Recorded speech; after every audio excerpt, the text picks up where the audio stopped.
నమస్కారం గురుజీ. శ్రీమాత్రే నమః.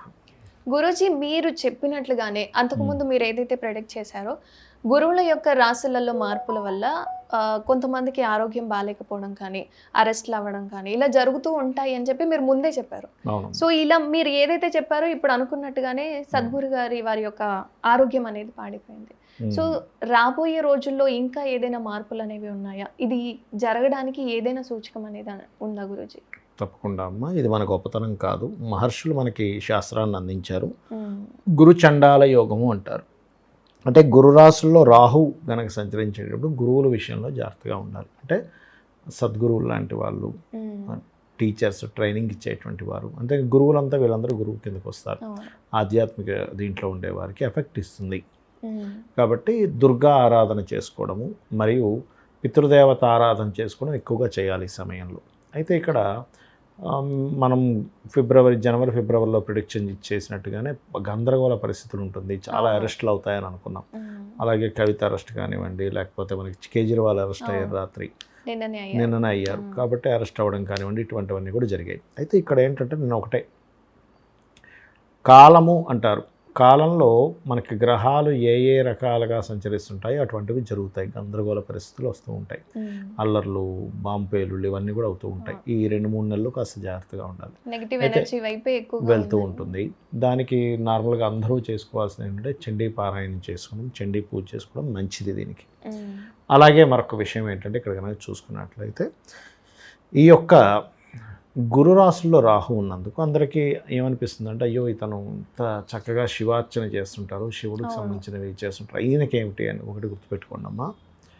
భూమి మీద ఎవరు జన్మించినా సరే కర్మను అనుభవించవలసి వస్తుంది. అది మీకు ఎందుకమ్మా, ఇప్పుడు రామచంద్రమూర్తి ఉన్నాడు, శ్రీరామచంద్రమూర్తి, ఆయన అడవులకు వెళ్ళారు అంటే సంథింగ్ ఒక పర్పస్ కోసం వచ్చాడు. అడవులకు వెళ్ళారంటే మీరు ఇంకో కోణంలో ఆలోచిస్తారు, అదేంటి రామచంద్రమూర్తి అడవులకు వెళ్ళారంటే కాదు. ఆయన పర్పస్ అడవులకు వెళ్తేనే రావణాసురుడు వచ్చి సీతను అపహరించడం జరుగుతుంది. అప్పుడు రావణాసురుని సంహరించడానికి ఒక ప్రణాళిక ఏర్పడుతుంది. మన పాయింట్ ఆఫ్ వ్యూలో కొన్ని విషయాలు మనకి ఇదేమిటి ఇలా ఉంది ఏమిటి అని అనిపిస్తుంది. కానీ ఓవరాల్గా భగవత్ లీల సంబంధించిన హయ్యర్ లెవెల్లో మనకు అది అర్థం కాదు ఒక్కోసారి. ఇప్పుడు యాక్చువల్గా సద్గురువుకి చాలా పెద్దదే ఇబ్బంది ఉండొచ్చు, కానీ చిన్న బ్లడ్ క్లాట్ లాగే ఆపరేషనే క్లియర్ అయిపోయింది. పెద్దది అవ్వాల్సిన చిన్నదంతా పోయిందేమో మీకు ఎట్లా తెలుస్తుంది? తెలియదు కదా. ఒకటి. రెండవది ఏంటంటే భూమి మీద ఎవరైనా అంటే ఈ సద్గురువులు లాంటి వారు, లేకపోతే రమణ మహర్షి లాంటి వారు కావచ్చు, కంచి పరమాచార్య లాంటి వారు కావచ్చు, వాళ్ళకు కూడా కంచి పరమాచార్యుల వారికి కూడా పుండు పుట్టిందట. ఆయన వాళ్ళ శరీరాలని వాళ్ళు శరీరంగా భావించేవారు కాదు, వాళ్ళని ఆత్మస్వరూపాలుగా భావిస్తూ, ఇది ఏదో నాకు శరీరం ఉంది, నాకు చొక్కా ఉన్నట్టే. ఇప్పుడు మన చొక్కా చిరిగింది అనుకో, చొక్కా చిరిగింది అనుకుంటాం, కానీ ఎమోషన్గా ఏమి ఇదైపోం. సరే చొక్కా శరీరానికి అయిందని ఫీలింగ్ అవ్వం, చొక్కాకి అయిందని అలా ఫీల్ అవుతాము.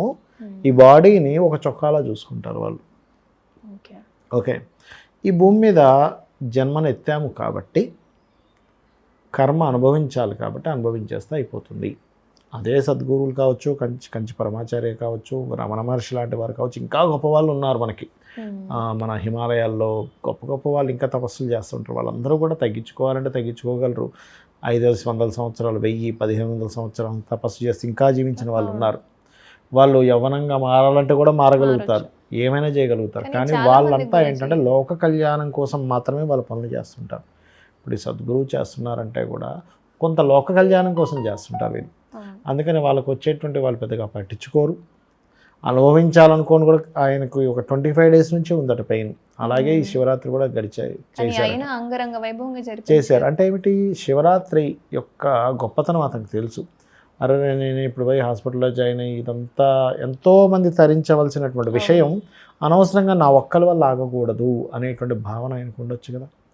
అందుకే ఆయన అంత పెయిన్ ఉన్నా కానీ అలాగే భరించి శివరాత్రిని చక్కగా హ్యాపీగా చేసుకుని దాని తర్వాత వెళ్ళి ఆయన ఆపరేషన్ చేసుకున్నారు.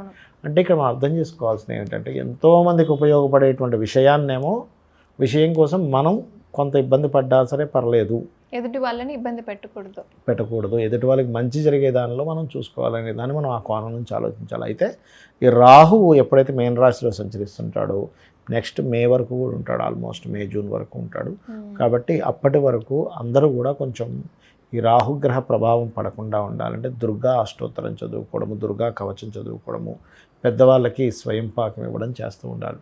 అలా గనక చేసినట్లయితే ఖచ్చితంగా ఏమవుతుందంటే ఈ రాహుగ్రహ ప్రభావం తగ్గి మనకి గురుచండాల యోగం యొక్క ప్రభావం పూర్తిగా తగ్గుతుంది. అది కాకపోతే ఇప్పుడు ఇంకా ఇంకో 2-3 నెలలు ఉన్నాయేమో ఈ హడావిడంతా కూడా. ఈ కుజుడు రవి రాహు కలయికలు ఉన్నాయి కాబట్టి ఈ గొడవలు పెద్ద పెద్ద వాళ్ళు లాస్ట్ టైమే చెప్పాను, చాలా పెద్ద పెద్ద వాళ్ళు అవును గురూజీ. అరెస్ట్లు అవుతారు, ఇంకా ఉంది కథ ఇప్పటితో పరిణామాలు అయిపోలేదు, చాలానే ఉన్నట్టుగా చెప్పారు. చాలానే ఉన్నాయని చెప్పడం జరిగింది. కాబట్టి మంచి మంచివే. అంటే ఏ నెల తర్వాత ఈ పరిణామాలన్నీ కొంచెం సద్దుమణిగేలా ఉంటాయి గురూజీ? జూన్ రావాలి, జూన్ రావాల్సిందే. జూన్ జూలై తర్వాతే సర్దుమణుగుతాయి ఏవైనా కానీ. సో, మే దాటుతూ ఉంటే సర్దుమణగడం స్టార్ట్ అవుతుంది. మే జూన్ జూలై అలా వెళ్తూ ఉంటే సర్దుమణగడం జరుగుతూ ఉంటుంది. అప్పటి వరకు మనం వెయిట్ అప్పటి వరకు చేయాల్సిందే. మాత్రం వెయిట్ చేయాలి. కాకపోతే కొంచెం జాగ్రత్తగా ఉండాలి కొంచెం అంటారు. చండీ పారాయణం కానీ, కాలభైరవ అష్టకం కానీ, ఉమ్. దుర్గా కవచం ఇట్లాంటివి చదువుకుంటే సామాన్య ప్రజల మీద దీని ప్రభావం అనేటువంటిది ఉండదు. ధన్యవాదాలు గురూజీ. శ్రీమాత్రే నమః.